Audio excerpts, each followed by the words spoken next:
మన ఫ్యామిలీ అందరికీ హాయ్ అండి. ఈరోజు ఆదివారం కదా, మా వారు చికెన్ తీసుకొచ్చారు.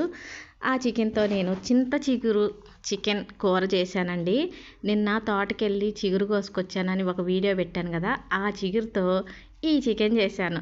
అబ్బబ్బబ్బబ్బా, ఈ చికెన్ ఎంత బాగుందంటే, చింత చిగురు ఎలా చేసుకున్నా బాగుంటుంది కదా, పప్పులో వేసుకున్నా లేదంటే ఉల్లిపాయ చిగురు కూర చేసుకున్నా. నిన్న కొంతమంది కామెంట్ పెట్టారు, చింత చిగురు ఎండి రొయ్యలు ఎండి చేపలు చేసుకుంటే బాగుంటుందని. నేనైతే ఎప్పుడూ చేయలేదు, కానీ అందరూ అలా చెప్తుంటే నేను కూడా ఒకసారి ట్రై చేద్దామని అనుకుంటున్నాను.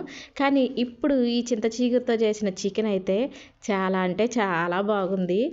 నేను ఇలా తింటుంటే చూసి మీకు నోరు ఊరిందంటే నన్ను తిట్టుకోవద్దబ్బా. మీరందరూ తిట్టుకోకూడదనే నేను చింత చిగురు చికెన్ ఎలా చేశానో వీడియో పెట్టాను.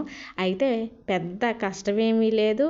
మనం రోజు కాదు, వారంలో ఒకసారో రెండుసార్లు చికెను మటన్ ఎలా చేసుకుంటామో ఈ చింత చిగురు చికెన్ కూడా అంతే. కాకపోతే చిగురు వేస్తామంతే. అయితే చిగురు వేస్తామని చిన్న మాటే, కానీ టేస్ట్ అయితే చాలా బాగుంది. ఆఖరికి ఈ చికెన్లో వేసిన పచ్చిమిరపకాయలు కూడా పుల్లగా కారంగా భలేగున్నాయి. మరి ఈ కూర ఎలా చేయాలో వేరే వీడియోలో పెడతాను. ఈ వీడియోకి లైక్ కొట్టండి.